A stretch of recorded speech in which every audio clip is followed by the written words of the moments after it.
Tell me your stories. I'll do my best to understand you. And welcome to Tell Me Your Story, New Paradigms for a New World. I'm Richard Dugan, your host, and thank you so much for joining us here on the program as we tell you each week the times that we're on, where you can hear the program, where you can also watch the video. I'll give all that to you a little bit later and also encourage you to consider the possibility of supporting the work that we're doing here, as well as participate in a very special project that we've been promoting for, over a year. As a matter of fact, it's coming on 2 years when we hit our anniversary in September of 2021. But I'm going to leave that for right now, and I'm going to jump right into our guest because the conversation that we are about to have, I think, is extremely important. It's something we've touched upon in many other programs on Tell Me Your Story, New Paradigms for a New World, where, of course, we are giving you choices and knowledge of those choices to help make your dreams come true. We are going to be talking with a gentleman who is going to share with us an idea whose time is now. It is now. COVID-19, and I will tell you all of the references and other names given to the pandemic, that too, I'm about ready to eliminate from my lexicon. I'm just kind of tired of hearing about it. But what I'm not tired of hearing about is humanity's spiritual awakening. My guest is the author. Forrest Rivers is joining us here on the program via Zoom. And Forrest, I want to thank you so much for joining us.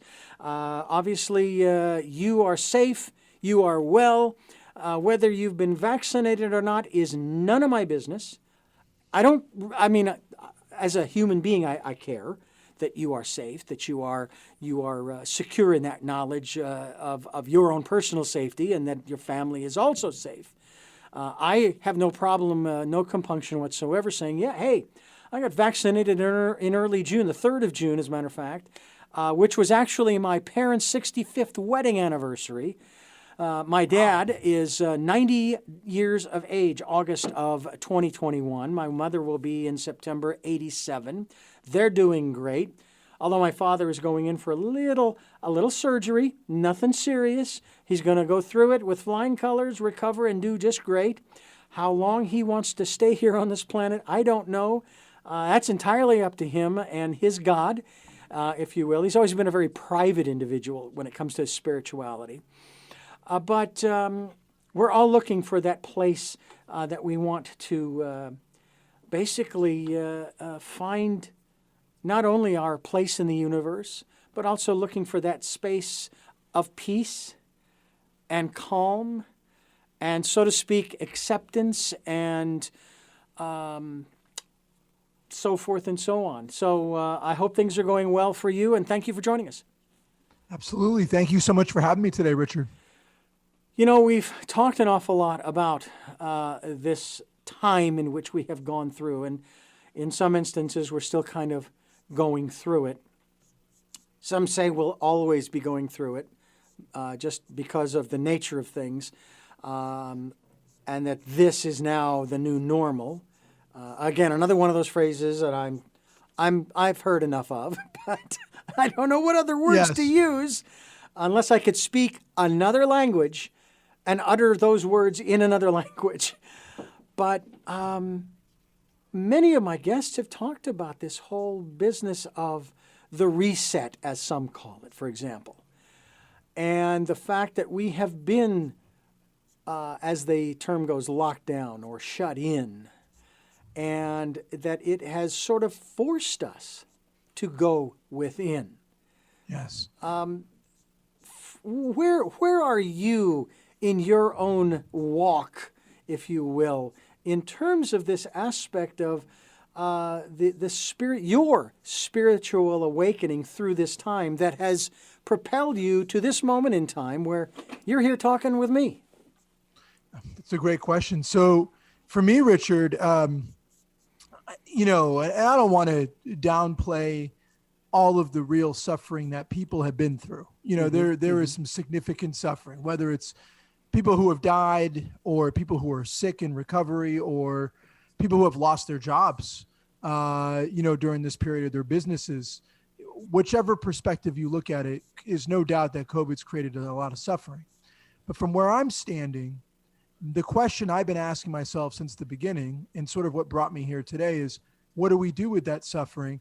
And rather than only give in to the narrative of fear, paranoia, anxiety,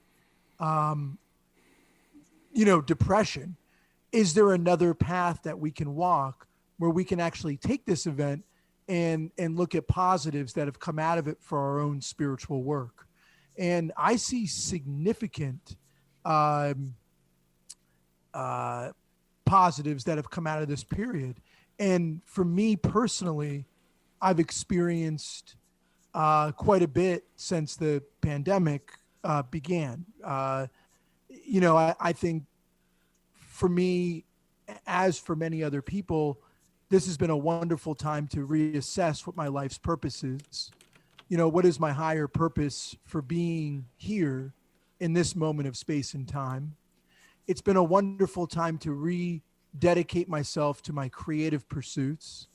It's been a wonderful time for me to reconsider ways in which I can contribute to the world through service. And I think for many people, this has also been, and including for myself, this has been a time to reflect upon death and what death means. And, the mystics of every spiritual faith, I don't care if we're talking about the Sufis, if we're talking about the Christian Gnostics, if we're talking about Hindu mystics, if we're talking about Zen Buddhists, death is given a prominent aspect, is given a prominent point in all faiths.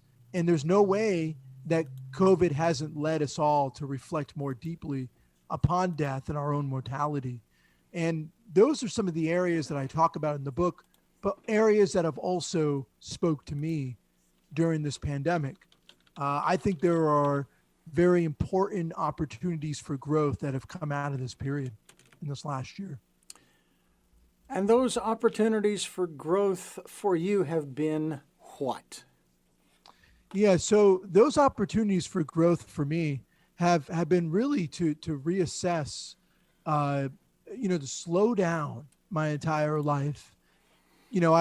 My full-time day job is as a community college professor. So when we got sent home during lockdown, everything switched to online.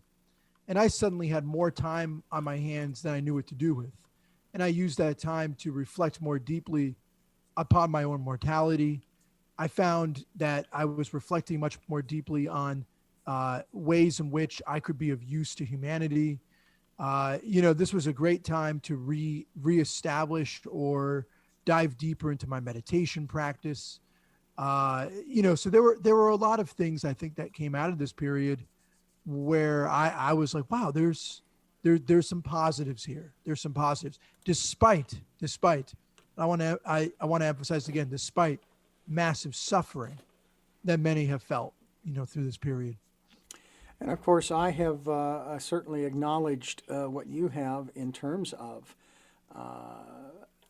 the realities, and at the same time, sit here and say, look, all I saw were opportunities for all of us. We didn't even know some of the opportunities that existed until we moved further and further down through time, through 2020.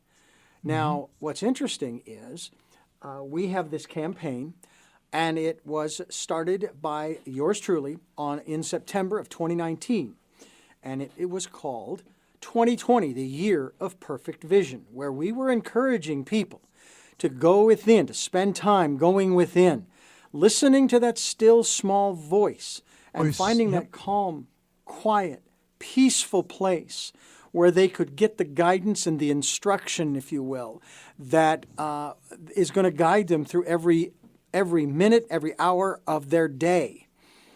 It will challenge, but it will never put one in harm's way. And I am a firm believer in that because of my own personal experiences. And that's where I started getting the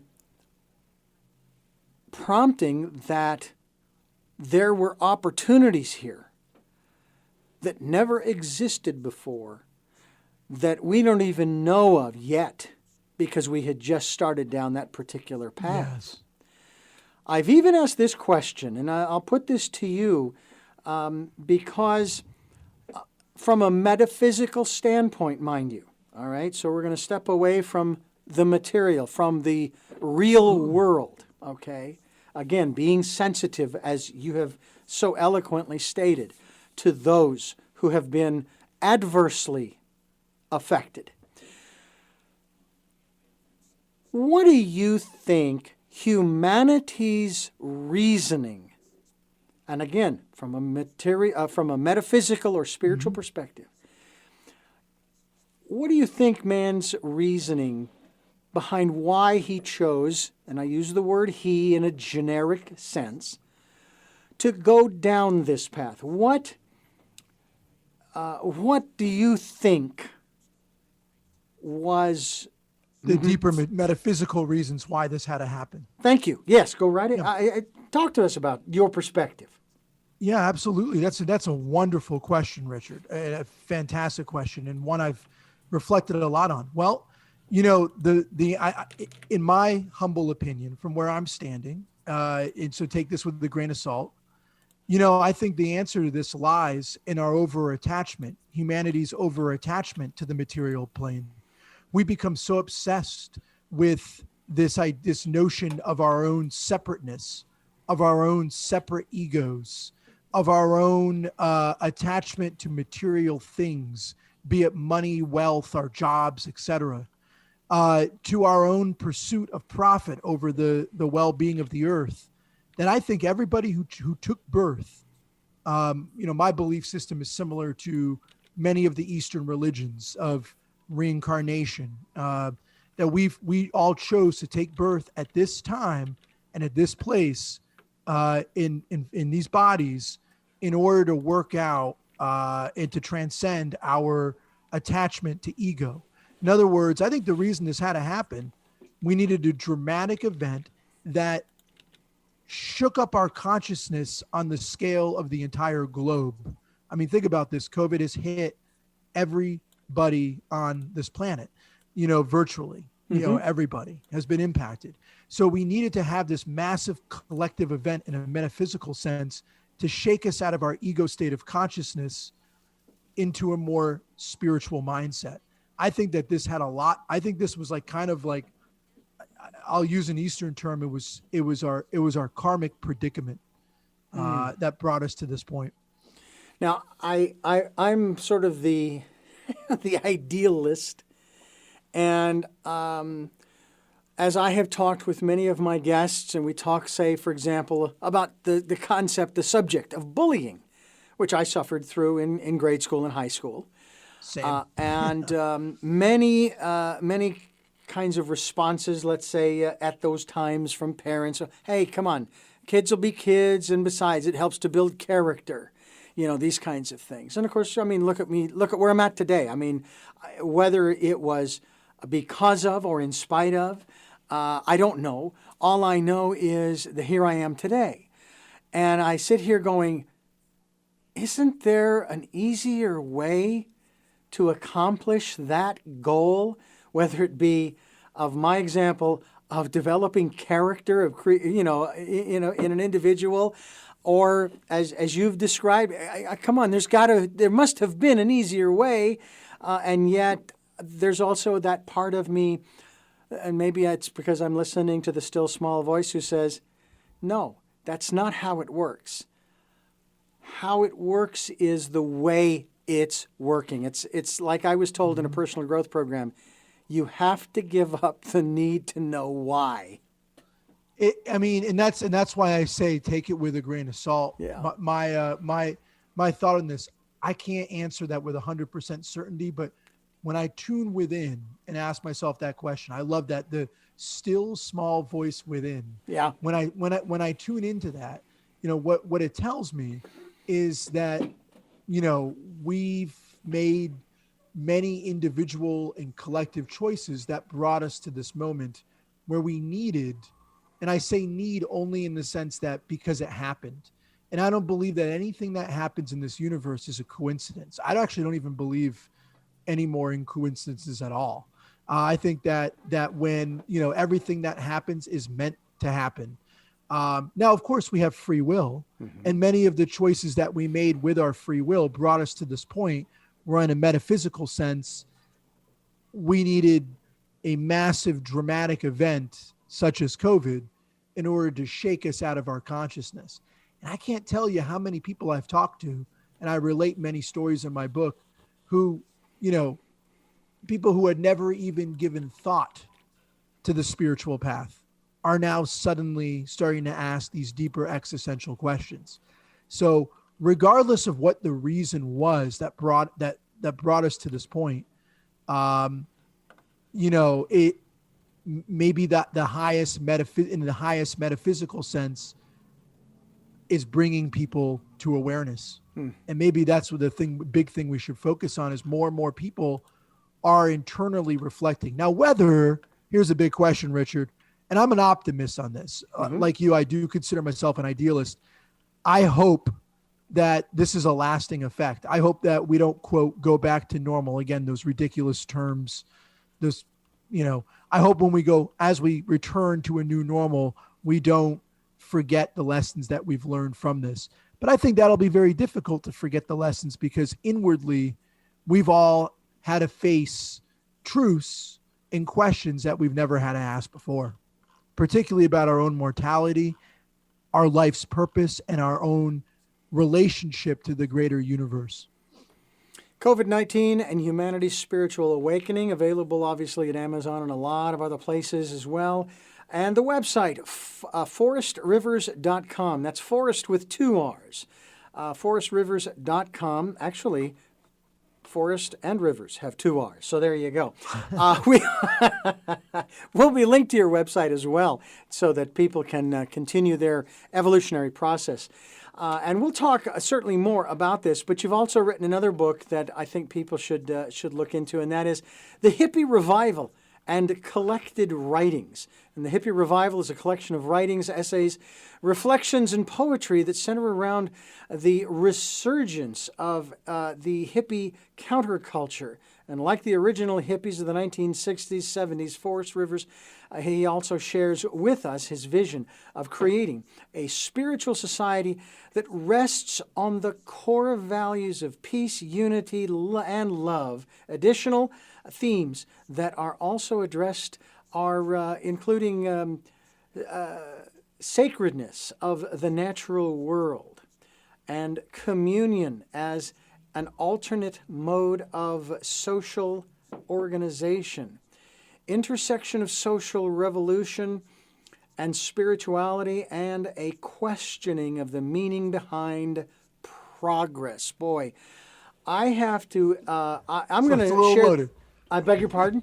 It's a little loaded. A lot of topics. There's a lot there, and of course, these writings are also something of an homage to the early hippies who dared to dream of a better, more peaceful world. So you want to sit back, enjoy, and allow this book to uplift you as well. And you can certainly go to his website, which is again forrestrivers.com.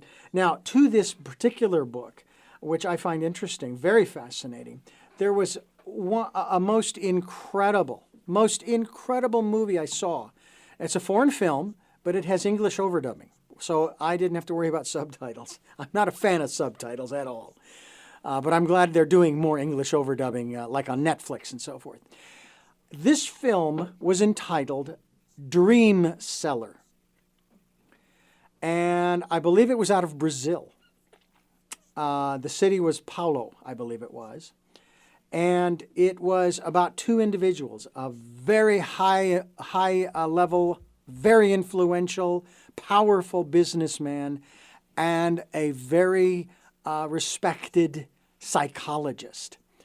And it addresses a lot of these kinds of issues as to what we are doing to ourselves in the name of, as goes into, actually this is in quotes, it goes in the name of progress. and I highly recommend it. I hope that you will take an opportunity to maybe look that up, and it is on Netflix, Forrest, and our listeners and viewers. I hope that you will That sounds also consider awesome. looking it up. I'm not promoting it. I don't get a 10%. Wish I did, but I don't. All I know is that it raises so many questions about what we are doing to ourselves, and we do it to ourselves intentionally, don't we? And isn't that what the hippie movement of the 60s and 70s was about? It's like, we got to stop doing this or we're going to destroy our civilization. Yeah, absolutely. It was what the whole hippie movement really was trying to do, or at least the ones who were sincere about it, was to say, hey, look, we can't continue down this ego state of consciousness. We can't continue down this illusion of separateness, this war, this greed, this plundering of the planet, where we've got to raise our consciousness here. And in many ways, the hippie movement was actually a radical movement in consciousness. I know so much is focused on the protests and the social movements, but the thing that's not talked about enough about the whole era was that it was fundamentally a radical shift in consciousness. It was a spiritual movement at its core. Now, of course, there were, abuses within the movement, and there were, some who really got it and others who didn't. But all in all, the movement was really about seeking a way of higher consciousness and acknowledging the devastation that we're causing both to ourselves and to the natural world through this thing called progress, material society. Again, it raises that question. It raises the question of whether it is really progress or not. Oh gosh, I mean I bring that point up even in the COVID-19. In this book I just wrote, I bring that whole idea up actually in both books, that maybe this period we're going through now, this past year, starting in 2020, and even when I wrote the first book, Hippie Revival, in 2016, the theme is the same. Is what we're doing really progress, or actually are we moving backwards? I think it's possible to actually evolve in our technology and evolve in the, quote, advancement of our society, but actually be moving backwards in our consciousness. And in that sense, what I mean by that, our collective consciousness is, not being aware of our interconnectedness, both to each other and to the natural world. And you could certainly make a huge argument, Richard. You can make a good argument that, what we've been doing. You brought up, before we had this interview today, you brought up your experience living in Phoenix and all of the radical change in the environment for the worse, there. Yeah. And look at all the heat waves that we're seeing on the record heat waves on the West Coast right now, and floods and all these crazy weather events. You could argue that for all of our technological progress and industrialization and all of our advancements, we've really devastated ourselves, and more importantly our earth. And I don't think that it's too late to shift our consciousness. I believe that we can make those changes, but we have to grow in our awareness in order to do so. And I really hope that this last year that we had to sort of slow down and reassess things within ourselves, I hope we do make those changes moving forward. And actually in the book, I have an entire chapter where it's basically a hypothetical letter from the earth to humanity. And in it, the earth is essentially questioning our attachment to so-called progress and what real progress might actually mean. And real progress would be a more metaphysical understanding of our interconnectedness to everything. I think that the one aspect of that disheartens me is the interpretation by those who are opposed to moving away from the current definition of progress and labeling it something that they believe is so abhorrently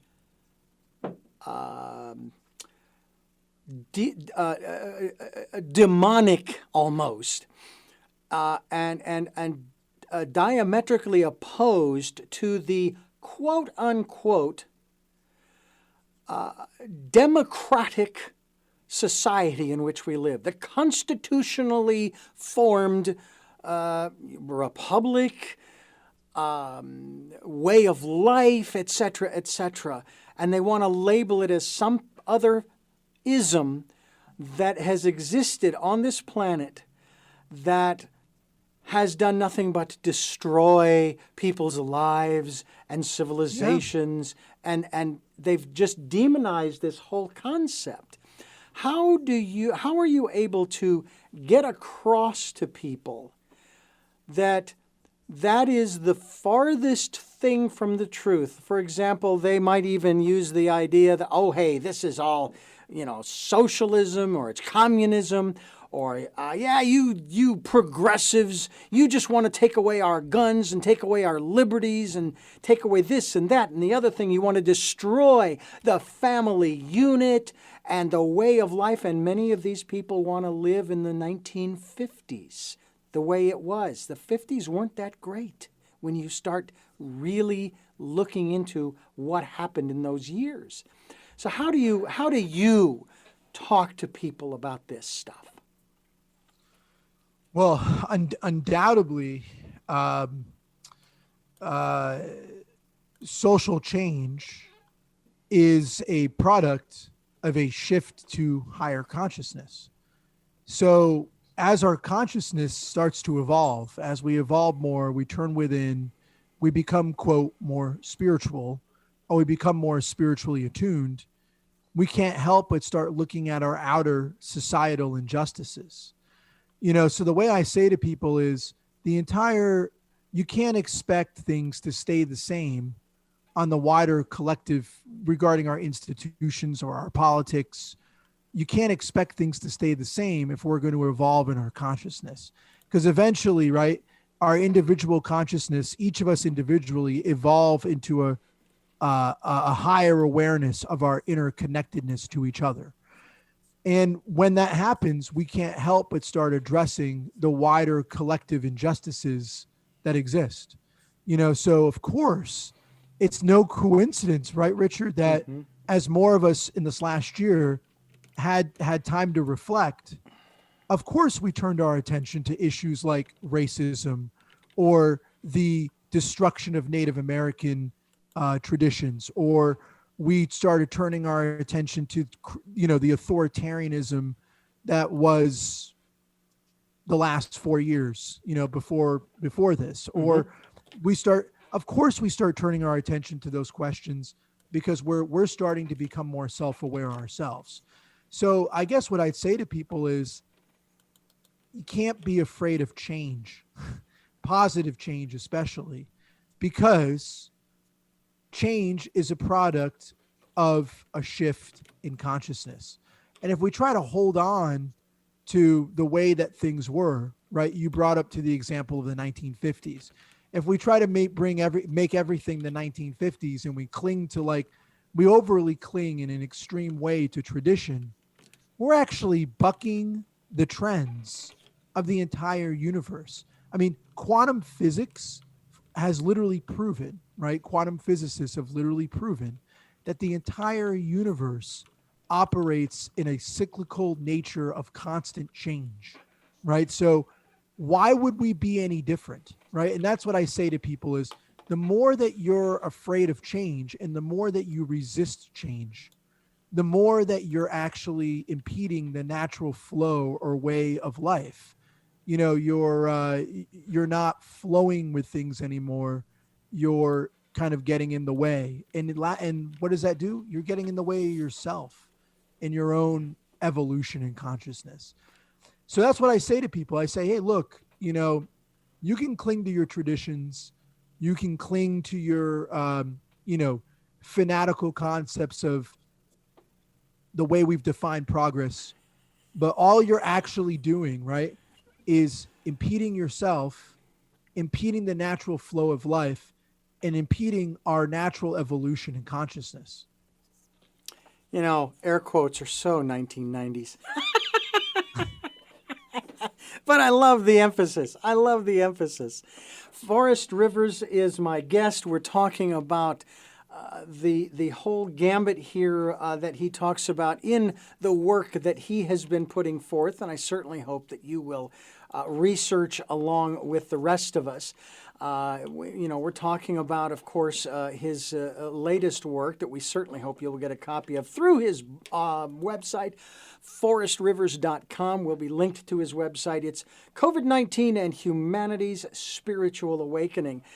Do you think that more people than not who have chosen to acknowledge the reality of the virus and its danger, that they will begin to understand our connectedness to one another and our quite literal, yes, physical, but mental, emotional, and spiritual connection with one another? Because that, to me, is one of the great examples of this period that showed that it started out with one or two or three people. It started out with, shall we say, patient zero, and expanded to millions across the globe. And that didn't just happen overnight. Yeah, I hope, you know, not hope, I think for many people who do acknowledge this virus and the severity of it and what we've all been through, absolutely, I think that's one of the biggest lessons, and I talk about in the book, that people have gotten, is how interconnected we truly are. I mean, think about it, Richard, as you just brought up a second ago. You know, whether you were in Italy, you know, whether you were in the United States, whether you were in Canada, whether you were in Brazil, you know, India, everybody's had their turn, right? Every country's had their turn dealing with the devastation of this virus. And, you know, it's undeniable. You'd have to be kind of like hiding under a rock not to see our inherent interconnectedness through all of this. I think you saw very clearly that our actions have consequences. Our thoughts and our words have consequences. Our through this inactions, entire thing. our inactions, our inactions have consequences, as we saw. I mean, you can almost even look at like just the spike in cases and the decrease in cases having to do with you can even look at a map of the constant up and down of case numbers and the number of deaths and link that to our own actions and decisions and leaders' words and inactions, as you said. I think if you're really tuning in, Richard, it's impossible to miss that as a lesson, that we are all interconnected. Now, it's crazy that it took a virus of this magnitude to bring us to this awareness that we're this connected.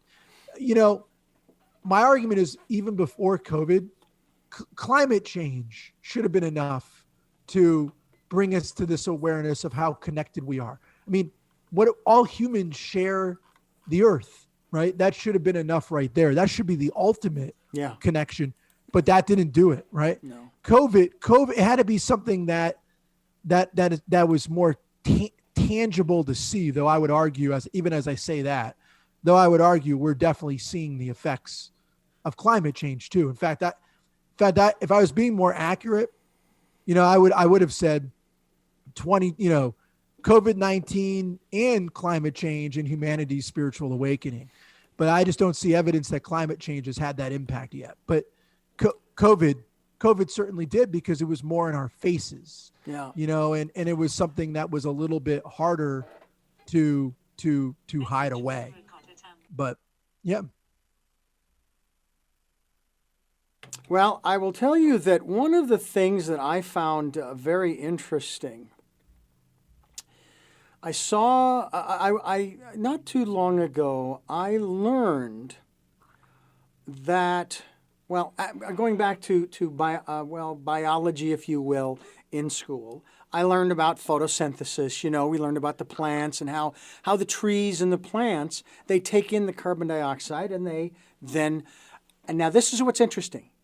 And they secrete, if you will, their waste product is our breathing gas, okay? Yeah. Think about that, okay?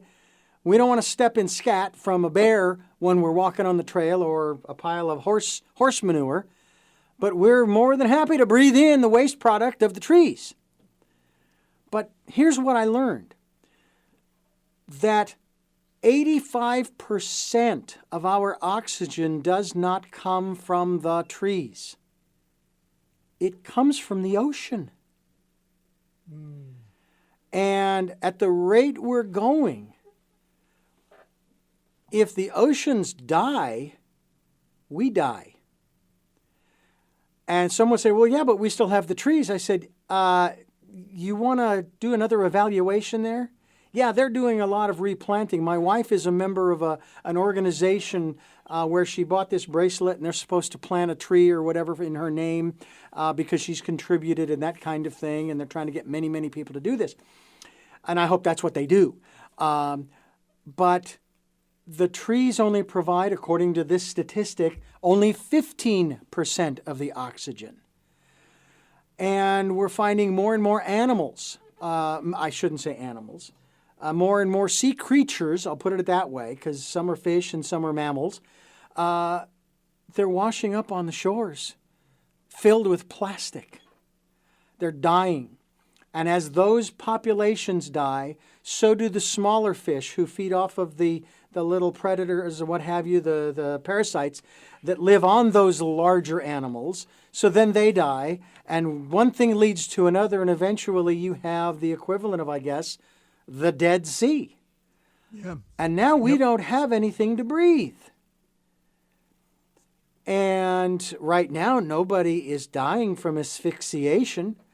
And back in the 70s, when they were talking about air pollution, and of course, California passed all of those laws to reduce emissions and so forth, and the air's cleared up in LA because they made those changes. Are you optimistic that man's going to be here in 100 or 1,000 years? Yeah, I think again, I mean, to tie it back, I think we have an uphill climb. I'd be lying, Richard, if I said we don't have a major uphill climb. Maybe it's like climbing a 14,000, maybe a 20,000 foot mountain, right? We have right now in terms of a climb. But I'm optimistic that we can write our path. And it's going to depend on each of us as individuals growing in our own awareness and growing in our consciousness in order to have that kind of change. I am optimistic. I do think it's going to be a struggle, but I do think that podcasts like this, books like the kind that I wrote, or what other authors write that have a similarly positive message, can move us in that direction. I am optimistic that yes, we will be around here, but we're going to have to drastically change our ways, which means that we're going to have to stop living so egotistically and more rooted in the spirit. If we don't shift our state of awareness from the ego to the spirit, we're in some serious trouble. But I think it's not too late to make that change.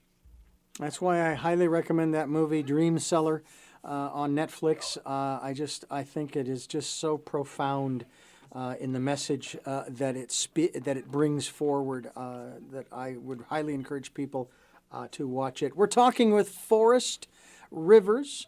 We're talking about the work that he is doing. We're talking about the book that he has available through his website, COVID-19 and Humanity's Spiritual Awakening. And unity and compassion are one. They're on the rise as a result of the world pandemic. I have heard it said too, Forrest, that we're actually headed for a second pandemic. But it's not a virus. It is our inability to adjust when it's time to do so. And then we become frustrated because it's going on too long. And we want to change the situation because we want to change the situation. We're tired of. I mean, sometimes it's only after a few weeks, and this has been going on for like 18 months, and that is an epidemic. I don't know if it'll be a pandemic. It might be of anxiety and depression disorders, mental health and wellness disease, if you will, dis-ease. We'll call it dis-ease, that is going to not only sweep this country, but potentially many other countries who chose to lock their people down to try to contain this virus in order to get through to the other side. Your thoughts? Oh, wow. Great comments, first of all. Yes, I think there's already evidence that we're entering that second pandemic or epidemic, as you said. And that epidemic is one of a severe mental health disease. And let's not forget, there's, many traditional healers in indigenous tribes scattered throughout the world who argue that disease, as we commonly think of it, is actually the product of dis-ease, right? It's the product of that disease, So yes, I think we're absolutely seeing that there is a mental health epidemic that is just at its very, very inception point right now. And you're already seeing it in America. Look around. We have a record number of people who are addicted to opiates. We have a record number of people who are addicted to, all other kinds of drugs, alcohol, right? And by the way, I used to have an alcohol problem myself, right? And it took me some time to get over that one, and we're seeing a number of people who are exhibiting high levels of anxiety. We're exhibiting more people than we've seen, a higher percentage of the population we've ever seen before. I just researched this a couple of days ago of people who are attempting suicides. So this is a crazy period. This is a crazy period of unease. And, I would say that this period, yes, to answer your question, 100%, I do see a second pandemic being one of mental health crisis emerging right now. I think that's actually a very astute observation by you. And no one's ever really brought that up in any of these interviews that I've done. And that's absolutely true. Now, I'm hopeful though that we can meet that with, and by the way, I do think the lockdowns and the, what am I trying to say? The lockdowns and the alienation many people are feeling over the last year was a major precipitating factor of this. And those people had to reflect for the first time, Richard.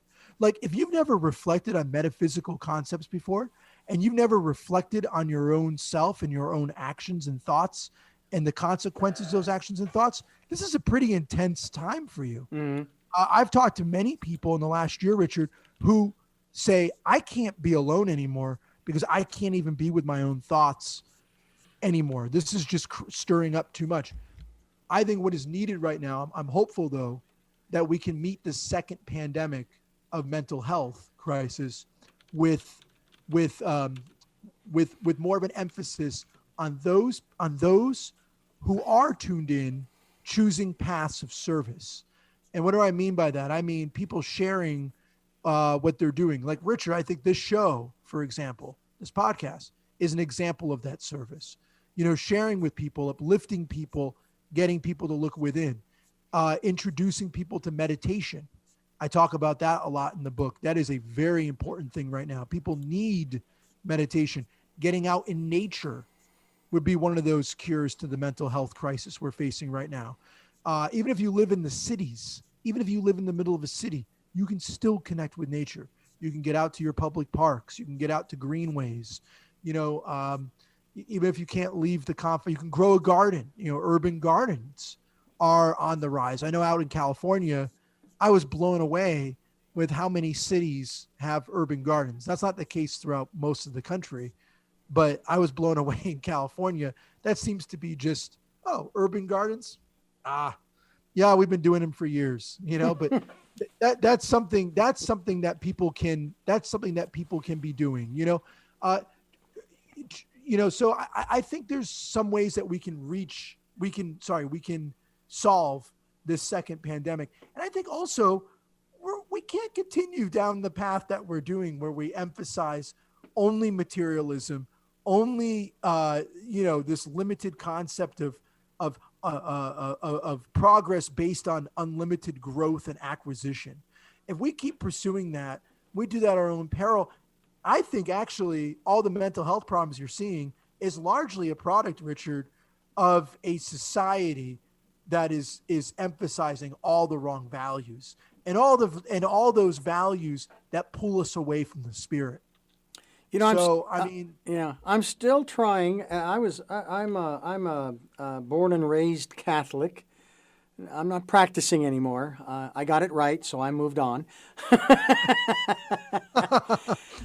I didn't read anywhere in the Bible, and I've read it cover to cover a couple of times. I didn't find anywhere in the Bible where it talked about free enterprise, capitalism, and consumerism, let alone democracy. Well, I mean, Jesus was actually known as being very, I've only once for me, I've read it front to back, the Bible, and Jesus was actually preaching exactly against that, against materialism, and against acquisition being at the center of your life. In fact, I'll say this: the mystics of all of the faiths are saying that's an illusion. The Hindus call it Maya, right? All of that, what we might term late stage capitalism today would be considered Maya or illusion in the Hindu sense. It's real because we've, quote, made it real, but it has no basis and no genesis in things of the spirit at all. And it doesn't make us happy, Richard. Yeah. It doesn't make us happy. Consumerism and unfettered capitalism does not make people happy. And I actually think that's one of the things when the economy came to a halt in 2020, that's one of the things that people were actually sitting with for the first time. You know what's interesting? Have you ever said, I was just thinking about this the other day. The news is saying, well, why aren't people returning to work right now? Why aren't people going back into the service industry jobs right now? You've heard about all these, and your listeners too, I'm sure, have heard about all these job shortages. Well, you know what it is? A lot of people have said, that didn't make me happy. I got exploited. It didn't make me happy. I had to work these pardon my language. I had to work these hours that didn't make that I wasn't honored for the work that I was doing. I think a lot of people were actually really examining, does this economic system, does an entire existence based on endless consumerism and toiling for others, does that actually bring me a sense of fulfillment? And for many people, Richard, the answer has been no. And I think that's why a lot of people aren't returning back to their jobs. Not the only reason, but a significant reason. And I know the media will tell you other things. They'll say, they don't want to give up their unemployment insurance and they don't want to give up that and they're living off the system. The real reason is the fulfillment. That's not bringing people fulfillment. It just doesn't bring the happiness. Yeah. I've often pondered and put forth the question, why is an economy considered to be the core of a civilization's existence, and then the current form Who said that this was the only way to do it? And that's why we don't change. Oh, no, because this just works just fine. Who said? Have you tried anything else? Now, just because through the course of history, a few men have come up with several different economic models, that doesn't mean that that's all there are. The Iroquois, for example, back in the 1400s up until the 1700s, had a very workable model that also emphasized wisdom and spirituality and compassion and true merit based on service to your community. The Iroquois they thrived on an economic sense, but that wasn't the basis of their society. The basis was service to their community. The basis was compassion and reverence for the earth. And they had a very successful model, yet we don't really emphasize the Iroquois very much. We only talk about our own limited conception of our system, right? And, and that's, I agree with you. I mean, why is money and wealth acquisition and consumerism considered the hallmarks of a society's success? Or why is its military prowess considered the hallmark of success? Yeah. Speaking of which, what I find so fascinating is that down through history, and I'm talking hundreds, if not thousands of years, civilizations that would go to war, their tribes, their villages would send the men off, because it was men back then, men and boys. But when they came back after the conflict, win or lose, they were honored. They were respected. They were cared for. And I would ask the question, of course, here in this country, since the founding of this country, I've asked the question, why is it that our government asks its people to go fight these conflicts, and they, under the guise of service to country, but then when they get back, it's like, oh, who are you? I don't know you. Get away, move along. And I've asked the question of the disrespect of the veterans, as we call them. How long has this been going on? And I found out how long. It's been going on as long as the Revolutionary War. Mm-hmm. It is part of the military, unfortunately, of the military history of this nation. That we basically use them and discard them. Use them and discard them. And disrespect them. And disrespect them. And I saw a beautiful movie, and I interviewed the producer of this movie called Welcome many years ago, having to do with a program for veterans from Vietnam and helping them to reacclimate. And in the conversation with the producer, he says that we work with the veterans to help them to acclimate to civilian life. But really what has to happen is that the civilians have to acclimate to the veterans in terms of understanding where they've been and what they've been through, which also means that the veterans have to be willing to be forthcoming with that which they have seen and heard and experienced, which I know that's as difficult as what you talked about earlier when one goes within and has to deal with both the light and the dark side of self, that kind of thing. Because a lot of people have difficulty. And I tell people when we talk about the decade of perfect vision, the 2020s, where I encourage them to go within, and I say, I realize there are going to be times when it's going to get a little scary, and I understand that. And that's okay. Go with the fear, all right? Don't use the fear not to go, but allow yourself to go through the fear so that you can learn more about who you are. I've heard, who was it who said, know thyself? There was was it Shakespeare who used that phrase? I know there was more to I think it was I'm pretty sure it was Shakespeare who said that. Yeah. And that is really supported by many of the philosophers down through the ages.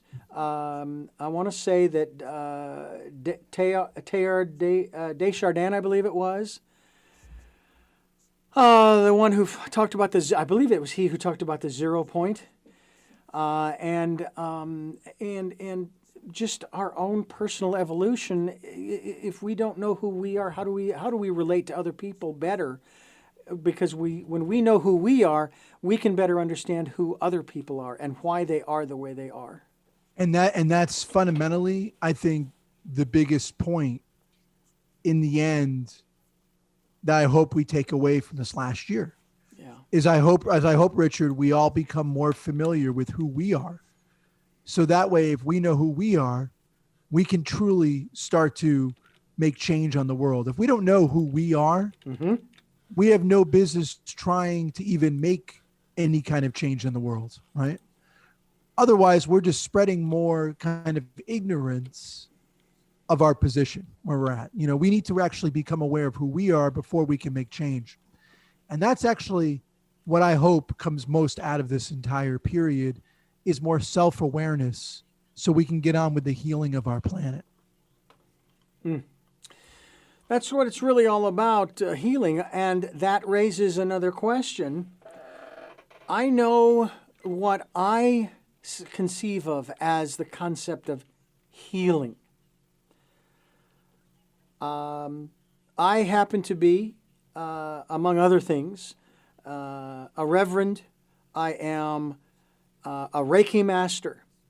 And in my training as a Reiki master, we were taught that when you send out that energy, especially in, let's say, an absentee healing, and my wife and I did this once for my father's brother, you send it out not with your intent, but with the intent that the receiver now may use this energy in whatever way he or she chooses. You can also use it on situations as well. And so we spent the time. We sent him absentee healing. We sent him the energy to do with as he wishes. We're told the story following his passing that he got really angry about his medication and he threw it across the room, jumped in his wheelchair and wheeled across the compound where he and his family lived to visit his son, where they had several hours, I guess, of father-son closure. And shortly thereafter, he passed. Now, some would say, but you didn't heal him. And I said, that wasn't the point. The point wasn't for him to be healed of his cancer. The point was for him to do with that energy what he wanted to do. So when we talk about healing the earth, what is it that we're talking about here? Yeah, so when we're talking about the earth, I think the healing that we're talking about is I think actually that healing starts with us. I think that healing actually begins with us becoming aware of our relationship to the earth. I think we have to heal what's within us that is causing us to disrespect the planet. And I really believe that, because think about it. Like if we're destroying the earth, there's obviously something going on that is detrimental within us or malfunctioning within us, because how could we try to destroy that which we're a part of? That makes no sense. So when I think of healing of the earth, I think healing ourselves first. If we can heal ourselves, then we can send feelings of goodwill and intentions of goodwill to the earth, and she will do with that as she will.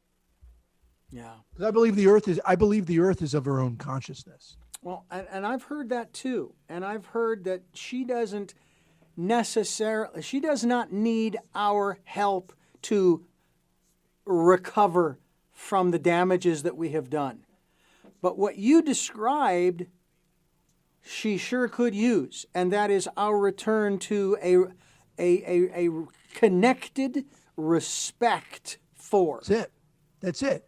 And in that process of a connected respect for, we are healing ourselves. Yeah. Therefore, the earth can do the rest. At that point, if we're healing ourselves, we become connected to the earth. We realize that we honor her. And why would we do anything to destroy her? Yeah. From that point on, the earth will correct. Mm-hmm. And by the way, if we think that we can destroy the earth, if we think that we can actually, us humans can actually destroy the planet, we're badly mistaken. She is a much stronger spirit than we can ever possibly imagine. What's more likely, and I don't believe we're going to come to this point, although I bet we'll come close, destroying ourselves is the thing that would happen. We destroy ourselves and make our human race not able to live here. But destroying the earth, she will recover. The earth will recover. You know, I couldn't agree with you more on that. She will be kind of like the proverbial dog with wet fur who basically shakes and off we go, you know? Yep. And she will basically say, had enough. Thank you very much. I hope you enjoyed the ride, but the ride's over. Yep. I'm starting over. Yeah, I'm going to go back. I'm going to go into a little, I'm going to go take a little nap right now. I'm going to heal up a few of my wounds. That's right. And when I wake up, you won't be here anymore. You won't be here. Now, I've even heard it said, and my wife actually made what I thought was a very profound comment. She said that from her analysis, man is not indigenous to this planet. You take a look at every species on the planet that exists today. All right, and let's just say that the climates were balanced and what have you. You don't see polar bears living at the equator, nor do you see iguanas living at the poles, okay? They are living in their respective habitats based upon their physical, their structure. However, man lives in all the different environments, has to create clothing, has to create shelter, all of these things, you know, in order to survive, in order to continue living. And if we were indigenous to this world, we wouldn't have, this is her theory, we wouldn't have to do that. And there's a part of me that says that kind of seems to ring true. That if you don't belong somewhere, the environment's going to tell you you don't belong. Now, where we come from, I don't know. You know, is there an alien civilization that dropped us here millions of years ago or hundreds of thousands of years ago? I don't know. I'm not a firm believer, I'm sorry, in this story of creation. I'm just, you know, I don't know how it all started. All I know is there are so many things that when I ask the questions, the answers I'm given, especially from the religious, just don't make any sense. Because it just doesn't make any sense. You have two human beings who propagate the whole planet? How did they do that? Oh, you had Cain and Abel. Well, but those are two boys. So they had sex with mom, who had a few girls, and then they had sex with the girls. Well, we know very well through biology, you don't have brothers and sisters doing that because eventually down the road you're going to have some birth defects. And I mean, I don't know of any other conclusion one could come to. That's just because it just makes no sense. Now, someone says, but that's the mystery. That's the mystery of God. So anyway, I don't want to necessarily travel quite too far, much further down that rabbit hole, because it kind of takes us away from our focus in terms of humanity's spiritual awakening. What has been your experience with people who have had an opportunity to get to know you? Maybe they've read your book, both books. They're familiar with this philosophy, if you will. That's what I'll call it at this moment. They've kind of said, this is what I've been thinking all along. Are you seeing your drop in the pond rippling out, starting to really touch people, and you are experiencing that spiritual awakening out there? Yeah, I've seen this more. More people have come up to me, after having read the book or written me, saying, "Oh yeah, I completely vibe with this. This makes perfect sense." I've seen actually more people who are in tune with the things that I'm writing about in 2021 than I did even 5 years ago when I wrote the hippie revival. So yes, to answer your question, I see more and more people who are showing an interest in the kind of things that we're talking about. And that gives me hope, Richard. That gives me a lot of hope that more and more people are starting to catch the vibe, if you will, of consciousness evolution. Do you consider yourself a hippie? I think I'd probably qualify as such. Yeah. I remember in my 30s, I let my hair grow long and I had a ponytail, and I thought, okay, I didn't get to participate in the 60s with all of that stuff going on, because I was only in my single digits at the time, born in 60. So I figured, okay, I'm 30. This will be my, at least the outward sign of sort of a rebellious, or at least a free spirit, with the ponytail and the long hair when I wouldn't have it braided up and so forth. And of course, then came the 21st century, and I ended up shaving my head and growing a beard.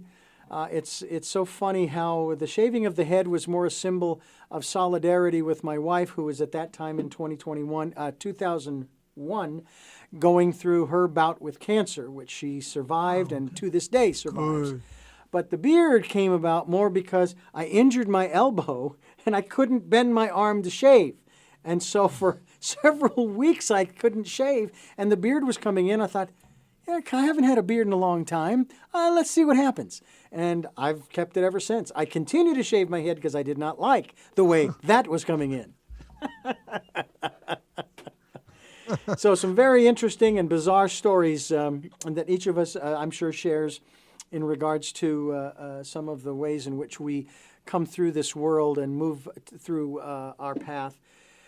Forrest Rivers, I want to thank you so much for joining us here on the program, giving us so much time and sharing your ideas and philosophies. I'm hoping that we've touched upon those things that you wanted to touch upon. Oh, yeah. Is there anything that we've left out? No, Richard, I want to say this has been one of the more interesting and entertaining interviews that I've been in. You're a very good interviewer. I've really enjoyed this a lot, and I think you pretty much hit on all the major themes that I really wanted to kind of get to today. So that's great. Oh, good. Well, I have 3 final questions, speaking of themes, that I like to ask each one of my guests. You may have addressed them within the context of the interview, but I like to ask them directly. But before I ask you those 3 questions, I need to let you, the listener and the viewer, know that this program is here Sundays at 7 a.m. and 7 p.m., Monday mornings at 1 a.m., and Wednesdays for our special edition of Tell Me Your Story, Wednesdays at 9 a.m., streaming live at those times at richarddugan.com. We are also podcasting, and we have the podcasts on SoundCloud, iHeartRadio, iTunes, Stitcher, Player FM, Blueberry, Amazon Music, and many other locations, just quite honestly too numerous to mention. And I'm so thankful for those of you who have listened. You have boosted our listenership up to 39,000 listens in 3.5 years. Now, Forrest, I don't know what that means. I honestly do not know what that really means. Somebody who knows analytics and podcasts and all of that stuff, they can play with that. All I know is I'm glad that 39,000 listens and people are listening. I'm now up to 31 viewers on YouTube. That's right, we're on YouTube where you can watch these interviews. 31 subscribers. We've got over 135 interviews, I believe it is, 130 to 135 interviews, including this one, that you can watch. And go to YouTube and subscribe if you'd like, but at least watch. 2,500 hours of viewing on YouTube of these videos. So that is ramping up as well. So I'm very excited about that. So keep listening, keep watching, and continue. As challenging as it might be to go within, please don't be afraid. It's going to be all right. You're not alone, because for all of us, myself included, it can be a scary place sometimes. But a lot of times you'll hear that still small voice say, hey, it's okay. Just try to relax. Let the images flow past. Let the sounds go by. Let's work through this and you'll be fine. Take that time to just be at peace, be calm, be quiet. That's really what it's all about. And then if you find these programs informative, insightful, inspiring, helpful in any way, shape, or form, they resonate with you, and you'd like to support us financially, I have to tell you how grateful I am for those who do support this program. I can't thank you enough for contributing to what we're doing here, and to those who will. So please do what you can. We'll take any amount. I have to say, we had one contributor. I literally had to sit down when I saw this, who contributed a total of $500 to the work that we're doing. And that just blew me away, that someone was willing to support us in that way. So again, I thank you for doing that. So with that, we have a PayPal account for your security as well as ours. Richard@richarddugan.com is the email address that you would use when sending, and it will come straight to us. So thank you so much for doing that. So to our 3 questions that we ask all of our guests at the end of the program. Question number 1, who is Forrest Rivers? I think Forrest Rivers, well, first of all, it's my Forrest Rivers, unlike to answer that question most literally, it's actually my pen name and my speaking name. It's actually not my real name. I'll keep my real name in secret, but okay. That's my pen name. But Forrest Rivers, on a more metaphysical sense, is just another soul trying to make sense of this world and finding his own path to awakening. I'm not a realized being. In fact, there's a really great quote from the Tao Te Ching, which is one of my favorite texts ever, and it basically says, those who speak don't know, and those who know don't speak, right? So I always am aware of that whenever I'm even giving these interviews. I'm like, wow, I got to kind of keep myself in check, right? So Forrest Rivers also is just another soul like anybody else, just trying to find his way and finding meaning and awakening in his life. What is it that you hope to or want to achieve through the work that you are doing now? I want to inspire people to be the absolute best version of themselves. And I want to instill faith and hope in people who read my works or hear me speak. And finally, what is your life's purpose? Ooh, wow. So I think my life's purpose is to, through speaking, writing, and service, to help guide others to their own awakenings. And here's the catch. In doing so, they're serving me to come to my own awakening. I think service becomes a two-way street. It's not just a one-way street. In fact, I think if service is performed correctly, it becomes sort of indistinguishable. But it becomes difficult to assess who's the server and who's being served, like who's doing what, And so I really see my life's purpose as trying to guide others to look within and be the best version of themselves. But in doing so, they're helping me do the same too. Well, Forrest. if that is your real name, Forrest. Forrest Rivers, I thank you so much for joining us here on the program and for being a it's part been a of the pleasure. work that we are doing.